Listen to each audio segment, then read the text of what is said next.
Hey everyone, and welcome back to Sip&Talk. You guys will never believe what happened to me this week. Oh no, what happened? I tried to make kombucha. Oh yeah. And let's just say my kitchen looked like a science fair volcano erupted. It was like stinky, bubbly chaos everywhere. Whoa. That's impressive. You know, it makes you wonder about the power of those little microbes, right? Right. They can create a lot of pressure. Seriously, respect the kombucha.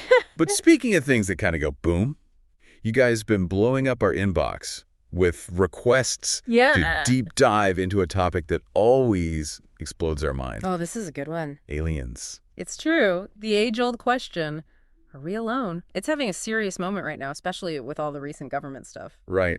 And get this, we have some pretty different takes on this whole thing. Oh, really? It's going to get spicy. Okay, so first up, let's talk about that Pentagon video from 2020. Oh, yeah. The one with the Tic Tac UFO. Right. I mean, those Navy pilots saw something seriously weird moving at speeds and making maneuvers that our tech just can't do. Yeah. It is wild, right? And what's even crazier is that even the government admits in their reports that they can't explain a lot of these UAPs. UAPs? Unidentified aerial phenomena. Okay, but hold on. Just because we don't understand something doesn't automatically make it aliens, right? I don't know. Like if someone from the 1800s saw a drone, they'd probably think it was magic or a demon or something. Yeah, that's true. We're just not advanced enough to understand all this tech yet. Okay, that's a fair point. Right. But what if it's not just our tech catching up? What if it really is something from somewhere else? Especially when the government's saying they don't have all the answers. Okay, now you're creeping me out a little. But come on, we have to talk about Area 51. Yes. It's like the granddaddy of all alien conspiracy theories. It's iconic. And the fact that the government's super secretive about what goes on there just adds fuel to the fire. Right. Like, what are they hiding? See, that's what I mean. But a lot of people think it's not aliens, but actually a testing ground for our own, like, super secret, crazy advanced aircraft. Okay. That would explain those weird sightings, wouldn't it? But there are reports going way back, long before we had anything even close to that kind of tech. Like how far back? Speaking of way back, we have to bring up Roswell. 1947, a supposed weather balloon crashes, and then... Weather balloon, yeah, right. More like definitely not a balloon according to all the people who saw the wreckage. You're right. Classic cover-up. Exactly. And it wasn't just some random folks. Yeah. There were military personnel involved, too, who later said it was definitely not a weather balloon. Interesting. Makes you wonder. Okay, Roswell's a pretty wild story. It is. But what about something more recent, something that thousands of people saw? Oh, yeah, like what? The Phoenix Lights. 1997, these huge, silent V-shaped lights just hanging out over Phoenix. Oh, I remember that. No explanation, just pure weirdness. That one still gives me chills. The sheer number of witnesses, like everyday people, pilots, even the governor at the time saw those lights. Wow. And to this day, there's no official explanation that really holds up. Okay, you're wearing me down with all these spooky stories. But let's get a little scientific here for a sec. Okay. Has you ever heard of the Drake equation? Of course. It's that famous equation that tries to figure out how many detectable alien civilizations there might be in our galaxy. Exactly. And guess what? It basically says that based on the sheer size and age of the universe, the odds of us being the only intelligent life out there are pretty slim. But Kitsy, here's where it gets really interesting. Yes. The Fermi paradox. If there's such a high probability of alien life, why haven't we found any solid proof yet? Where are all the aliens? Right. It's like the biggest cosmic tease ever. Right. We've been sending out signals, searching for signs and crickets. Yeah. Maybe we're just looking in the wrong places or haven't developed the tech to hear them yet. Okay, I'll give you that. But what if? What if? And just hear me out here. Yeah. What if we are alone in the universe? Like truly alone. Whoa. What would that mean for us?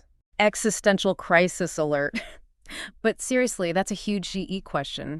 Would it be terrifying or empowering to be the only intelligent life in this vast expanse? Right. It makes you think about our place in the cosmos, with the meaning of it all. And about how we treat each other and our planet. Right. If we really are, we got to step up our game, right? Deep thoughts. But on a lighter note, before we spiral into an existential black hole, let's take a quick break. We'll be back in a flash to keep unpacking this whole alien thing. Can't wait. I just want to give another shout out to Micky from Mickytolife. His channel is a treasure trove of inspiration, and he's a huge Sip&Talk fan. Absolutely. Make sure to check him out and maybe even share your awesome podcast intro with him once you've created it. Welcome back, everyone. Where were we? Oh, yeah, staring into the abyss of existential dread. Uh-huh. Yeah, that break was definitely needed. But you know, as much as the idea of being alone is kind of scary, Yeah. it's also kind of exciting, right? Like, we'd be the pioneers of the universe. True. But even if we're not totally alone, maybe the reason we haven't found any aliens yet is that we're not even looking in the right ways. What do you mean? Like, what if they're not communicating with radio waves like we are? What if they're using something totally beyond our understanding? Ooh, like some kind of telepathy or interdimensional messaging system. Exactly. Scientists are actually starting to look for other signs of alien tech things called technosignatures. Technosignatures. Yeah. Imagine finding a Dyson sphere. A Dyson sphere. Yeah, it's like a giant structure built around a star to capture its energy. Whoa. Talk about an advanced civilization. That would be insane. Or what if their technology is so advanced that it just looks like magic to us? Like we wouldn't even recognize it as technology. Right. It's like Arthur C. Clarke said, any sufficiently advanced technology is indistinguishable from magic. Maybe they're out there, but we just don't have the right lens to see them. Okay, I'm officially mind blown. But let's get back to that Drake equation for a second. Okay. You said it calculates the odds of finding alien civilizations right. How does that even work? Well, it breaks down the probability into different factors, like the rate of star formation in our galaxy, the fraction of stars with planets, the number of those planets that could support life, and so on. So it's not just a random guess. There's actual science behind it. Totally. And when you plug in all these numbers, even with conservative estimates, you get a pretty good chance of there being other civilizations out there. Wow. Okay. I'm starting to believe. Mm. But if there are all these potential alien civilizations, why haven't we made contact yet? Is everyone just ignoring our calls? Well, that's the Fermi paradox again. Right. One possible solution is the Great Filter theory. Great filter. It suggests that there might be some kind of obstacle that prevents most civilizations from reaching a certain level of technological advancement. Maybe something catastrophic like self-destruction or a natural disaster. Yikes. That's a little depressing. So we're either alone or everyone else is wiping themselves out. Yeah. Not exactly uplifting news. Well, there's another theory called the zoo hypothesis, which is a bit more hopeful. Okay. It suggests that advanced civilizations might be aware of us but are choosing not to interfere. Kind of like we observe animals in a zoo. Ooh, so we're like the cosmic zoo exhibit. I wonder what they think of our reality TV shows. Huh. Maybe they're just waiting for us to evolve a bit more before making contact. Okay, I can kind of get behind that. Yeah. But let's say, hypothetically, that we do make contact with aliens. What happens next? Is it all E.T. phone home and friendly greetings? Or do we end up in an Independence Day situation? It's the ultimate question, right? And honestly, no one knows for sure. Some experts think that any civilization advanced enough for interstellar travel would probably be peaceful and have moved beyond things like war and conquest. Okay, that's reassuring. But I've seen enough sci-fi movies to know that things could also go very, very wrong. True. It all comes down to how we approach the situation. We need to be cautious, respectful, and think about the long-term consequences of our actions. Speaking of consequences, we have to talk about the whole government secrecy thing. Do you think they're really hiding information from us about aliens? It's definitely a popular theory. Some people believe that governments are aware of alien activity but are keeping it under wraps to avoid mass panic or to control advanced technology. Like a real-life Men in Black situation. Okay, now we're getting back into spooky territory. I know, right? But on the other hand, maybe they're just being cautious. Releasing news of alien contact could be a huge deal with unpredictable repercussions. Maybe they're just trying to figure out the best way to handle it. I guess that makes sense. But it's hard not to feel like we're being kept in the dark about something potentially life-changing. Totally. It all comes back to that desire for knowledge that need to understand our place in the universe. Speaking of understanding our place, this whole conversation is making me think about how much we don't know. Right. Like, what if there are forms of life out there that are so different from us that we wouldn't even recognize them as alive? That's a wild thought. We tend to assume that alien life would be carbon-based like us. But what if there are silicon-based life forms or something completely beyond our imagination? Whoa, my brain is officially fried. I think we need another break to process all this. We'll be right back to explore some even weirder possibilities. Don't go anywhere.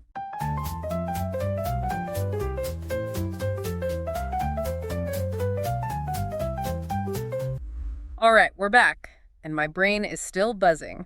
We've covered a lot of ground here, from UFO sightings to the Drake equation. Yeah, to the possibility of alien civilizations so advanced they make us look like cave dwellers. It's a lot to process, right? Yeah. But it's also fascinating. Totally. But before we wrap up this cosmic journey, Okay. I want to touch on something we haven't really talked about yet. What's that? The philosophical side of all this. Like, what does the possibility of alien life mean for us as humans? Does it change our understanding of our place in the universe? That's a big one. I mean, imagine finding out that we're not the only intelligent life out there. It could completely shake up our beliefs, our religions, our entire worldview. Right. It's like all of a sudden everything we thought we knew about the universe gets flipped on its head. Exactly. It would be humbling, for sure. Yeah. But it could also be incredibly inspiring. Think about it. We'd be part of something much bigger than ourselves, connected to other beings who are out there exploring and evolving just like us. It's like finding out you have a whole extended family you never knew about. Right. But they live on a different planet and maybe have 3 heads. Exactly. And just imagine the possibilities for cultural exchange, learning about their art, their music, their technology. It could spark a whole new era of creativity and innovation here on Earth. Okay, now I'm really getting excited. But let's not forget the potential downsides. What if these aliens aren't so friendly? What if they see us as a threat or a resource to be exploited? It's a valid concern. Yeah. There are a lot of unknowns, and we have to be cautious. But honestly, I think the odds of encountering hostile aliens are pretty slim. Really? Most experts believe that any civilization advanced enough for interstellar travel would also have evolved beyond violence and aggression. I hope you're right. But even if they come in peace, just the act of meeting them knowing they exist could change our society in profound ways. Absolutely. It could unite humanity in a way we've never seen before as we face a common challenge and opportunity. Or it could lead to chaos and division as people struggle to adjust to this new reality. It's both exciting and terrifying at the same time. It makes you realize that we're living in a truly extraordinary time. A time of potential first contact. A time when the answers to some of the biggest questions about our existence might finally be within reach. It's a mind-blowing thought, right? But even if we never make contact, the act of searching, of exploring, of pushing the boundaries of our knowledge, that's what makes us human. I love that. Okay, folks, that about wraps up our deep dive into the alien question. We hope you enjoyed the ride. Before we sign off, we want to give a shout out to our friends over at Mickytolife, Oh, yeah. a YouTube channel that's all about exploring the world one sip at a time. Yes.